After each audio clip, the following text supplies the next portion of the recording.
Society has a joke about you. You are the friend who always cancels at the last minute, the one who is sick again, tired again, or maybe next time. They label you as boring, antisocial, or perhaps even a little broken. But what the world calls avoidance, psychology reveals as a sophisticated form of protection. We live in a culture that treats extroversion as the default for a healthy life. We are told that energy is something you find out there in the noise, the chaos, and the constant friction of human interaction. We are bombarded with filtered images of people living their best life at crowded parties and loud festivals. But if you are someone who feels a genuine surge of adrenaline not from a night out, but from the moment you turn the key in your lock and realize you have zero obligations to the outside world, you aren't missing out on life. You are finally beginning to live it on your own terms. To understand why you crave the sanctuary of your four walls, we must first look at the biological reality of the social battery. For an extrovert, the world is a giant solar panel. They recharge through the movement and the presence of others. They feel depleted when it is too quiet. But for you, every social interaction, even the ones you truly enjoy, is a tax. It is a slow leak in your energy reservoir. You don't find energy in the crowd. You spend it there. This is why home isn't just a place where you sleep. It is the only charger that actually works for your specific neural architecture. While society romanticizes being busy, you have realized that being busy is often just a distraction from being real. When you turn down an invitation without guilt, you aren't being lazy. You are performing an act of extreme self-awareness. You are recognizing that your internal resources are finite and that performing for the world is far more exhausting than simply existing within yourself. This preference for solitude is often tied to what psychologists call optimal arousal theory. Every human being has a different threshold for stimulation. Some people need a high-volume environment to feel awake. Others, like you, have a nervous system that is already hyper-attuned to the world. For a person with a low stimulation preference, the noise of society isn't fun. It is a sensory overload that borders on physical pain. Out there, the world is a chaotic variable you cannot control. You are forced to deal with loud strangers, unpredictable schedule changes, and the shallow performance of small talk with people who don't truly care about your answer. But at home, you are the sovereign ruler of your environment. You control the lighting, the temperature, the scent, and the narrative. For the highly sensitive or the deeply introspective, this control isn't a luxury. It is a survival mechanism. It is the only space where you can finally take off the social mask and allow your brain to settle into a state of deep, restorative peace. The truth that most people are too loud to hear is that solitude is the laboratory of the soul. Society fears the homebody because a person who is happy alone is a person who cannot be easily manipulated by the fear of missing out. When you find joy in small rituals, the way the morning coffee tastes in your favorite mug, the specific spot on the couch where the light hits just right at sunset, you are practicing a level of mindfulness that the rest of the world rushes past. You aren't doing nothing when you stay home. You are engaging in the active, intense work of self-regulation and creativity. The best ideas, the deepest problem-solving, and the most profound self-reflections don't happen in a crowded bar. They happen in the quiet corners of your own sanctuary. You aren't broken, and you aren't hiding. You are simply wired for depth over noise, and for peace over performance. Why is it that some people can dance in a sea of strangers for hours, thriving on the thumping bass and the flashing lights, while you feel unplugged and depleted after just 30 minutes of social interaction? Society likes to call you shy or unproductive, but the truth has nothing to do with your personality. It is found in your reticular activating system, RAS, the part of the brain that controls your baseline level of arousal and how you react to the world around you. Psychologists call this optimal arousal theory. Think of your brain like a neural circuit board with a built-in dimmer switch. For the extrovert, that switch is naturally set to low. They need the external noise, the social friction, and the high-octane chaos of the world to turn their switch up just to feel awake. Without it, they feel understimulated and bored. But for you, the one who finds sanctuary in the four walls of your home, your dimmer switch is already set to high. Your internal world is naturally vibrant, loud, and complex. Image: a high-tech neural diagram comparing a low-arousal brain seeking external input and a high-arousal brain that is already internally saturated.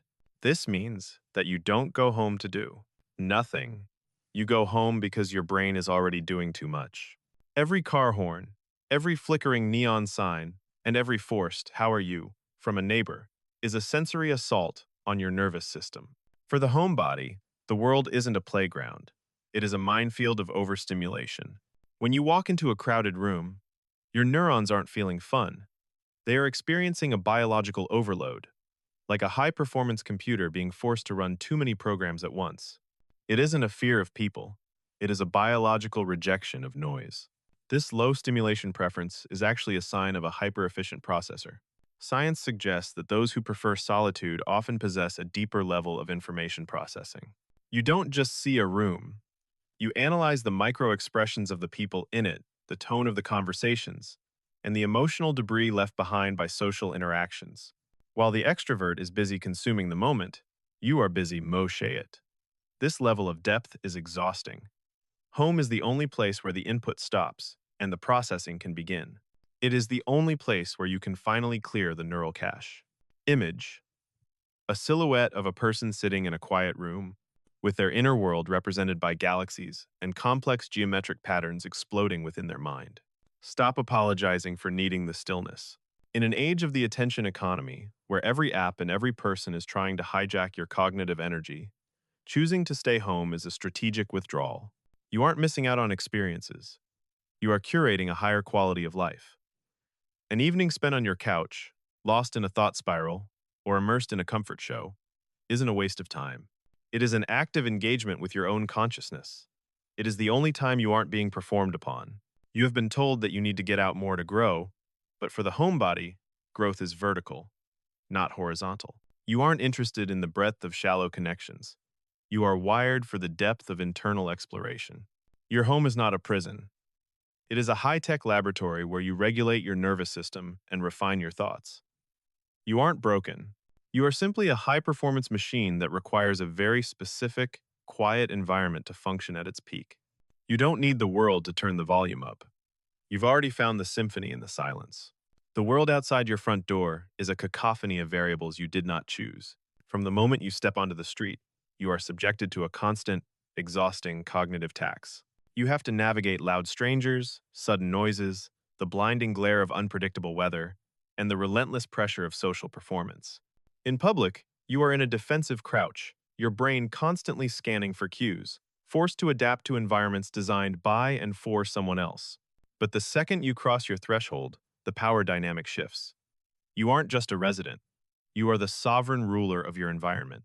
For the person who loves staying home, environmental control isn't a luxury, it's a biological necessity. Psychologists have long understood that a sense of control is the primary antidote to anxiety. Out there, you are a passenger in a vehicle driven by chaos. But at home, you control the lighting, the temperature, the acoustics, and the vibe. This is what we call environmental attunement. For the highly sensitive person, HSP, or those with social anxiety, being able to dim the lights or choose the exact frequency of a background melody isn't about being picky. It's about lowering the baseline of hypervigilance. It is the only place where your nervous system can finally drop its guard because it knows that no unpredictable variable is going to strike. This sovereignty allows for a rare psychological state: authentic existence. In the outside world, you are wearing a mask, whether you realize it or not. You are modulating your voice, your posture, and your reactions to fit the social script. But in your sanctuary, the performance ends. You can be messy, you can be silent, you can be entirely still. This isn't hiding from life. It is curating a life that actually fits your skin. When you choose your couch over a crowded bar, you are choosing a space where you don't have to apologize for your boundaries. You are choosing a reality where you are finally the primary stakeholder. The homebody understands a truth that a hypermobile society often forgets: that your surroundings dictate your internal state. If your environment is chaotic, your mind will be fractured. If your environment is curated and controlled, your mind can finally achieve flow. This is why the home is the ultimate social biohack. By removing the friction of the unpredictable, you clear a path for deep thought and restorative rest. You aren't stuck at home. You are presiding over the only kingdom where the rules are written by your own needs. You haven't retreated from the world. You have built a better one, 6 feet at a time. Society has conditioned us to believe that doing nothing is a moral failure. We are told that if we aren't producing, networking, or consuming, we are wasting our potential. But for the homebody, staying home isn't doing nothing. It is an intense, active engagement with the self. It is the only time the brain is allowed to switch from response mode to reflection mode. In the outside world, your mind is a reactive machine, dodging stimuli and fulfilling social obligations. But in the quiet corners of your room at 2 a.m., your brain finally activates its most powerful asset, the default mode network, DMN. This neurological network is the primary engine of creativity and self-awareness. It only fires up when you are not focused on the external world. This is why your best ideas, your deepest realizations, and your most elegant solutions to complex problems never arrive in a crowded office or a noisy bar. They arrive in the stillness. They are born in what psychologists call cognitive incubation. By staying home, you aren't avoiding life. You are providing the necessary environment for your subconscious to breathe. You are turning your living room into a laboratory, where you synthesize your experiences and transform raw data into wisdom. However, we must address the distinction that most people miss: the difference between solitude and loneliness. Solitude is a choice. It is a state of being alone, but not lonely, a voluntary withdrawal to recharge the spirit.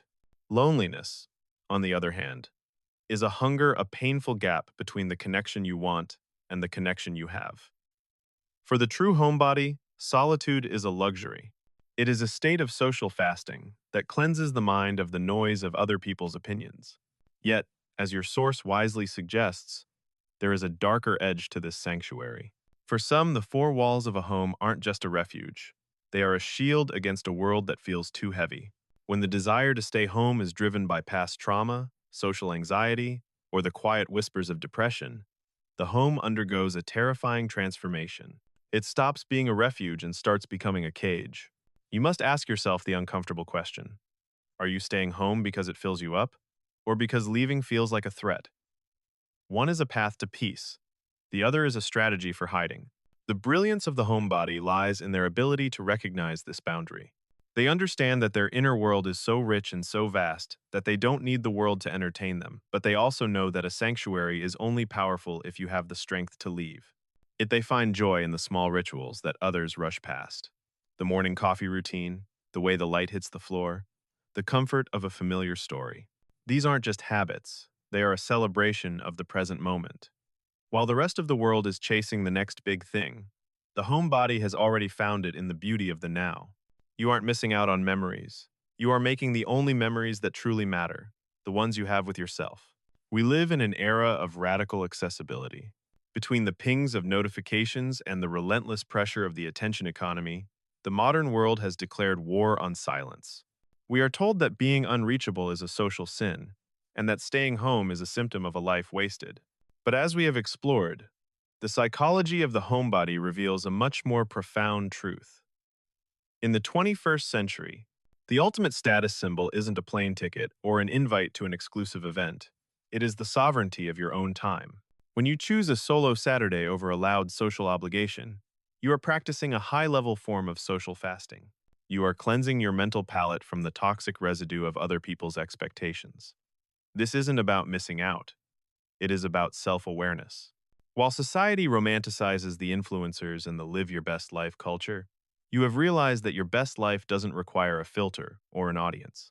It requires a documentary, a bowl of soup, and the absolute freedom of zero obligations. This isn't sad, it is a masterclass in emotional maturity. You have reached a state where your inner world is so rich and so vibrant that you no longer need the world to entertain you. The joy you find in small rituals, the way the morning coffee tastes in your favorite mug, the specific way the light hits the floor at sunset, the familiar weight of a book in your hand, is a neurological signature of a regulated nervous system. These aren't just habits, they are biohacks for the soul. While most people are rushing past these moments in a desperate chase for the next big thing, you have found the only thing. You have swapped the performance of life for the experience of life. You have realized that peace is not just the absence of noise, it is the presence of yourself. So, let the world call you boring. Let them wonder why you always cancel. Let them pity your quiet Friday nights. They are looking at you through the lens of their own fear, the fear of being alone with their own thoughts. But you know better. You know that you aren't broken, and you aren't hiding. You are simply wired for depth over noise. You have chosen the vertical growth of the spirit over the horizontal distraction of the crowd. You have built a sanctuary where you can finally take off the mask and breathe. In the end, it's a simple question of alignment. Do you stay home because it fills you up, or because you finally realize that out there, they are just making excuses? If you find genuinely happy Saturdays in your pajamas, if you find more comfort in a rewatched show than in a forced memory, then own it. You aren't staying in. You are coming home to the only person who was ever truly meant to understand you. This is the psychology of the sanctuary. This is the power of being unreachable, and it is the most sophisticated way to live in a world that has forgotten how to be still.